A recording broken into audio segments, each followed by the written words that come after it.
পুজোর ঢাকে কাঠি পড়ে গেছে। একদিকে প্রস্তুতি চলছে ঠাকুর তৈরির, অন্যদিকে জমে উঠেছে বাজার। কিন্তু এবছর পুজোর বাজারের আবহে এক বড় বদল নিয়ে হাজির হচ্ছে কেন্দ্র সরকার। দীর্ঘদিনের জিএসটি জটের অবসান ঘটিয়ে চালু হচ্ছে নতুন সরলীকৃত কাঠামো।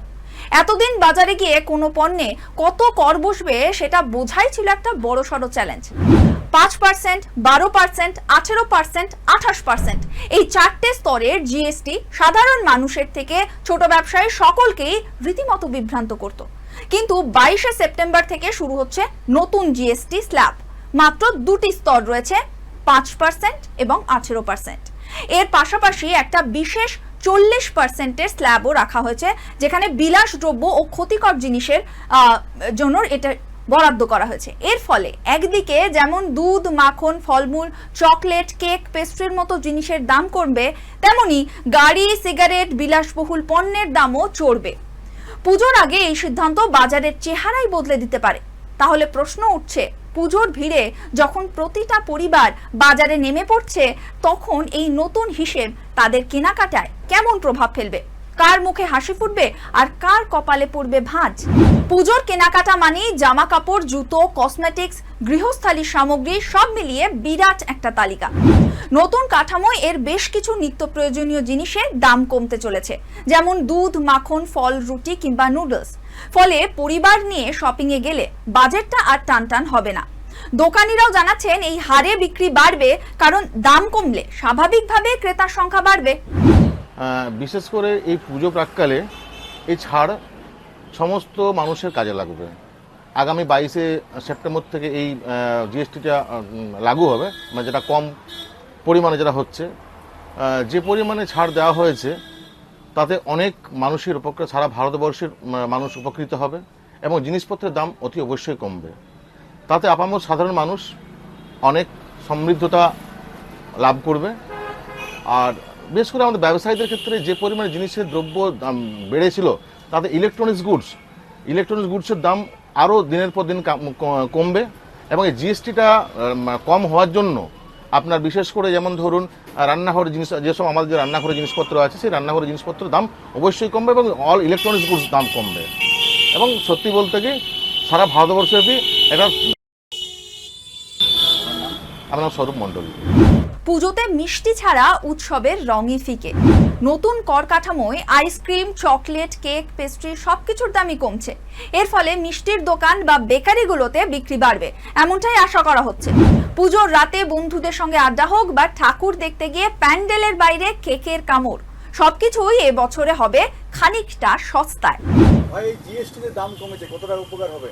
হ্যাঁ, আমার মতো সাধারণ মানুষের অনেক সুবিধা হবে। যেমন ধরুন মেডিসিন বা এমনি কোনো কোলগেটের জন্য দাম কমেছে, তোমাকে উপকার হবে। হ্যাঁ, সবার হবে। আর বেশি দামি গাড়ির জিএসটি বেড়েছে, তাহলে মানে এমনি এটাও অনেক সুবিধা হবে মানুষেরই। মধ্যবিত্ত মানুষের সুবিধা হবে। হ্যাঁ, অনেক সুবিধা হবে। কি নাম? মহিতোষ ঘোষ। পুজোর ব্যস্ততায় অনেকেই স্বাস্থ্য বীমার প্রিমিয়াম দেওয়ার তারিখ মিস করতে চান না, কিন্তু আগে এই বীমার উপরও অতিরিক্ত জিএসটি দিতে হতো। কিন্তু নতুন কাঠামোয় সেই চাপও থাকছে না, অর্থাৎ এবার পরিবারকে নিরাপদে রাখার খরচও হচ্ছে হালকা। উৎসবের আগে মধ্যবিত্ত পরিবারগুলোর কাছে এটা একটা বড় স্বস্তির খবর। যতটা স্বস্তি ততটাই ধাক্কা আসছে অন্যদিকে। বিশেষ করে কয়লা, বিলাসবহুল গাড়ি, প্রাইভেট জেট কিংবা রেসিং কারের মতো পণ্যে এবার বাড়তি কর দিতে হবে। আবার সিগারেট, তামাকজাত দ্রব্যের দামও বেড়ে যাচ্ছে। সরকারের ব্যাখ্যা, পরিবেশ রক্ষা আর জনস্বাস্থ্যের জন্য এই পদক্ষেপ নেওয়া হচ্ছে। অর্থাৎ যারা বিলাসে মেতে থাকেন বা অভ্যাসে তামাক ধরেন, তাদের পকেটেই চাপ বাড়ছে। এই কর সংস্কারের ফলে একদিকে পরিবারগুলো পাচ্ছে বাড়তি স্বস্তি, অন্যদিকে বিলাসী খরচে লাগছে লাগাম। ফলে পুজোর বাজারে এক ধরনের ভারসাম্য তৈরি হবে বলে মনে করছেন অর্থনীতিবিদরা। সাধারণ ক্রেতারা কম দামে নিত্য পণ্য কিনতে তারা খুশি হবেন, আর সমাজের ক্ষতিকর বা অপ্রয়োজনীয় খরচকে কমানোর পথে হাঁটছেও সরকার। এমনটাই কিন্তু এই জিএসটি বিলে স্পষ্ট। পুজো মানে আলো, ভিড় আর অফুরন্ত খরচ। প্রতি বছরই এই খরচ নিয়ে চিন্তা থাকে সাধারণ মানুষের মনে, কিন্তু এবছর সেই চিন্তায় নতুন রং যোগ করছে জিএসটির পরিবর্তিত কাঠামো। একদিকে যখন বাজারে মিলছে নিত্যপণ্য, খাবার দাবার আর বীমার প্রিমিয়ামে স্বস্তি, তখনই অন্যদিকে বিলাসবহুল বা ক্ষতিকর জিনিসের দাম বাড়ছে। এখানে সরকারের লক্ষ্যটা স্পষ্ট, যা মানুষের প্রতিদিনের প্রয়োজন সেটাকে সহজলভ্য করা, আর যা সমাজের জন্য ক্ষতিকর বা অতি বিলাসিতার প্রতীক সেটাকে নিয়ন্ত্রণে রাখা। ফলে উৎসবের মরশুমে যে মানুষজন বাজেট নিয়ে দুশ্চিন্তায় থাকতেন তাদের অনেকটাই স্বস্তি আসছে। বাজারে ভিড় বাড়বে, বিক্রেতারাও লাভবান হবেন, আর গ্রাহকও পকেটের ভেতর একটু বাড়তি হাসি খুঁজে পাবেন। তবে এও সত্যি যে যাদের জীবনযাপন বিলাসের সঙ্গে যুক্ত তাদের জন্য এই উৎসব ততটা আরামদায়ক হবে না। বাড়তি কর মানি বাড়তি খরচ, আর এভাবেই একসঙ্গে দুটি দিক তৈরি করছে নতুন জিএসটি কাঠামো। সাধারণের জন্য স্বস্তি, বিলাসীর জন্য শাস্তি। পুজোর ভিড়ে তাই এই নতুন কর কাঠামো শুধু হিসেবের কষাকষি নয়, এক ধরনের বার্তাও দিচ্ছে। বার্তা হচ্ছে উৎসব হোক আনন্দের, কিন্তু আনন্দ যেন সবার সঙ্গে ভাগ করে নেওয়া যায়, ক্ষতিকর অভ্যাসে নয়। ফলে 22শে সেপ্টেম্বর থেকে কার্যকর এই নতুন নিয়মে পুজোর কেনাকাটার রং নিঃসন্দেহে বদলাবে।